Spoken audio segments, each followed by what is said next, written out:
سارے پکوڑے والوں کو شوق چڑھا ہوا رمضان آئے پکوڑے وکن گے، سموسے والے آندے پہ رمضان آوے سموسے وکن گے، جتیاں والے آندے پہ عید آوے جتیاں وکن گیا۔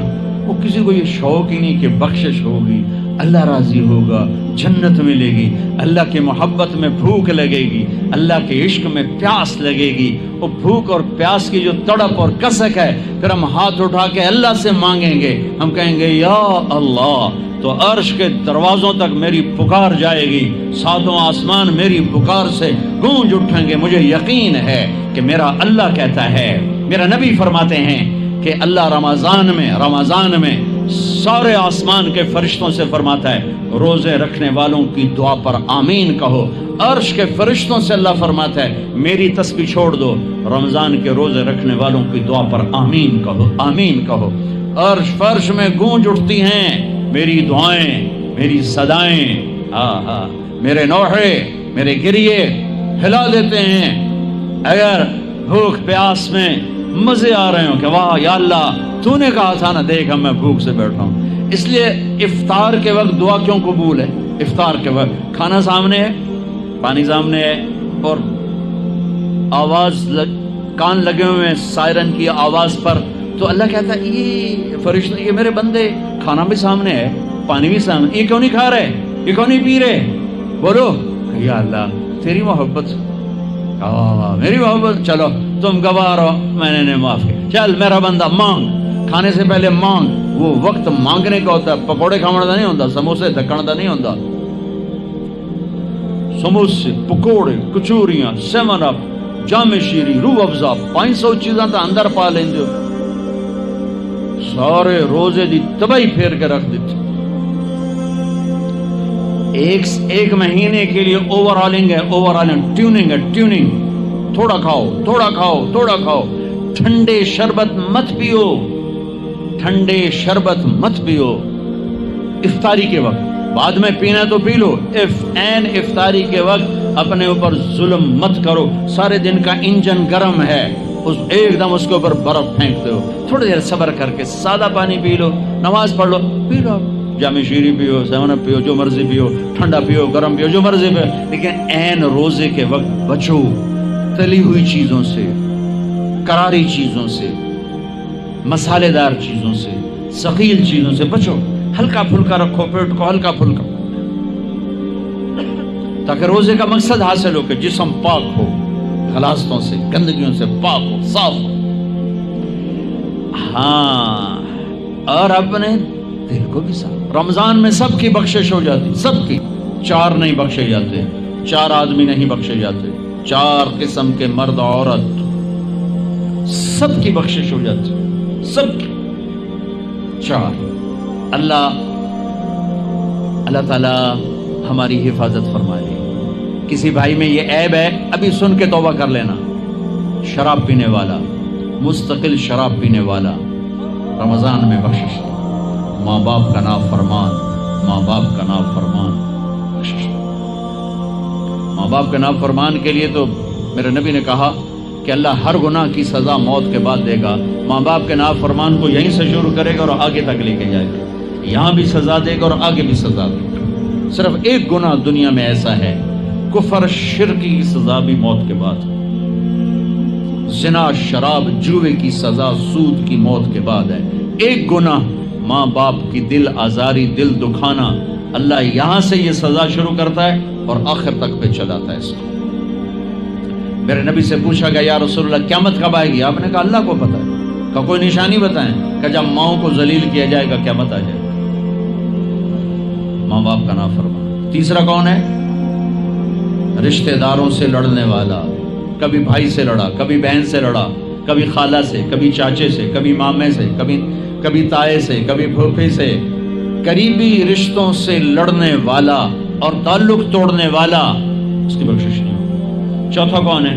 کینہ رکھنے والا، کینہ، شحن، ایک ہوتا ہے بغض، ایک ہوتا ہے کینہ، شحن، بغض، شحن۔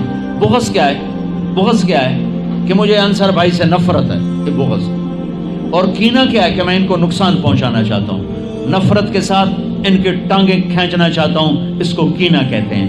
تو یہ 4 برائیاں معاف نہیں ہیں.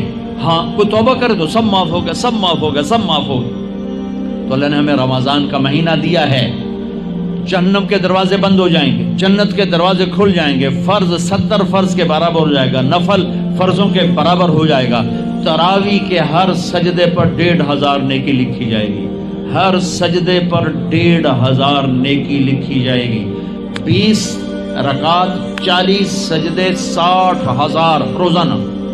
یہ تمہارے کلب پٹھا جا نہ ہے کی نہ ہے مینو حالی تھی نہیں سر لگی یہ تھی آ دیکھی. چلو جڑا بھی نہ ہے ٹھیک ہے.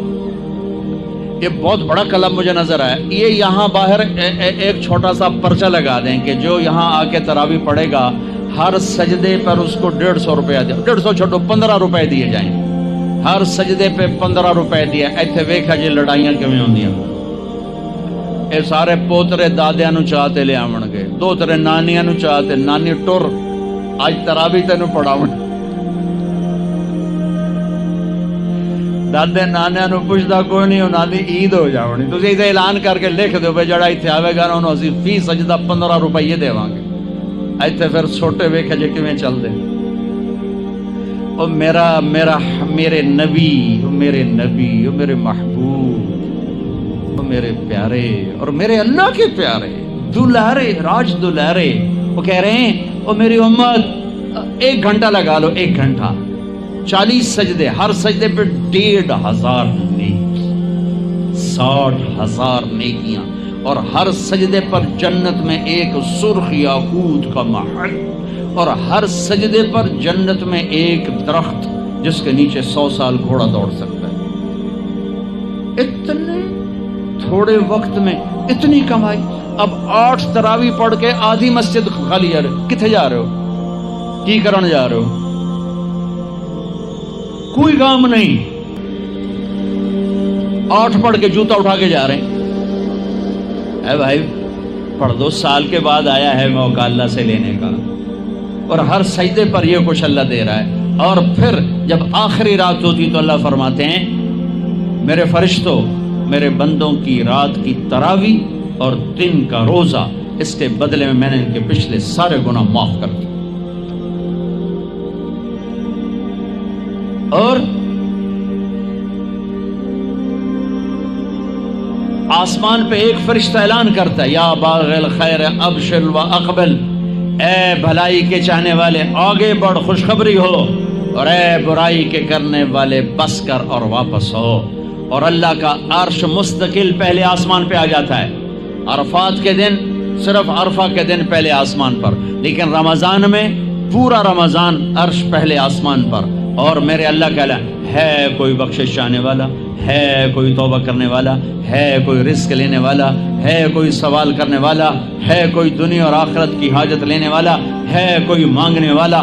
ہر وقت اللہ کی طرف سے اعلان ہوتا ہے اس مہینے کو بناؤ، دنیا کماؤ، حلال کمانا. کوئی میں تو ویسے مذاقن کہہ رہا ہوں، ہر ایک دنیا کمانا کوئی منع تھوڑا ہی، حلال کمانا کوئی منع تھوڑا ہی ہے. لیکن ایسی کمائی میں نہ لگو کہ روزے پہ زد پڑے، تراویح پہ زد پڑے، تلاوت پہ زد پڑے. میرے نبی پاک صلی اللہ تعالی علیہ وسلم رمضان میں قرآن کی تلاوت بڑھا دیتے تھے. قرآن رمضان کا سب سے بڑا وظیفہ، جی کوئی وظیفہ دسو، کوئی وظیفہ دسو. لوگ پوچھتے ہیں جی رمضان کا کوئی خاص وظیفہ بتا رہا ہوں. رمضان کا خاص وظیفہ قرآن کی تلاوت. رمضان کا خاص وظیفہ قرآن کی تلاوت، قرآن کی تلاوت، قرآن کی تلاوت. جتنا پڑھ سکتے ہو پڑھتے جاؤ، پڑھتے جاؤ، پڑھتے جاؤ، پڑھتے جاؤ. میرا ایک ساتھی ہے مولوی ثناء اللہ، وہ ایک دن میں پورا قرآن ختم کرتا ہے. ایک دن میں پورا قرآن، ایک دن میں پورا قرآن. پورے رمضان میں 30 قرآن ختم کر دیتے. سوائے اس کے بیمار ہو جائے تو کوئی بیمار ہو جائے تو 10 پارے، ورنہ پورا قرآن رمضان، قرآن پورا قرآن. تو چلو ہم پورا قرآن نہیں پڑھتے، کچھ تو پڑھو. سارے سال نہیں پڑھا، کچھ تو پڑھو. رمضان کا وظیفہ قرآن کی تلاوت، رمضان کی تسبیح قرآن کی تلاوت.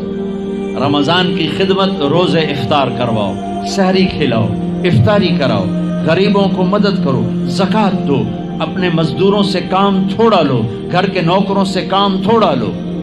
اور رمضان کی سب سے بڑی بات، آپس میں بغض سے دل صاف کرو، لڑے ہوئے ہو رمضان آنے سے پہلے پہلے، جیسے لوگ حج پر جانے سے پہلے نہیں فون کرتے ہیں، صلح کرتے ہیں، اتنا ہی ضروری ہے رمضان سے پہلے پہلے میں دل صاف کر لوں، میں معاف کر دوں، میں معافی مانگ لوں، زیادتی کی ہے تو معافی مانگ لوں، کوئی معافی مانگنے آیا تو معاف کر دوں، میرا دل صاف ہو، کسی سے بغض نہ ہو، کسی سے کینہ نہ ہو، کسی کا حسد نہ ہو، کسی سے رنجش نہ ہو، دل صاف کرو۔ صاف دل اللہ کا عرش بن جاتا ہے، اللہ کا عرش بن جاتا ہے، اللہ کا عرش بن جاتا ہے۔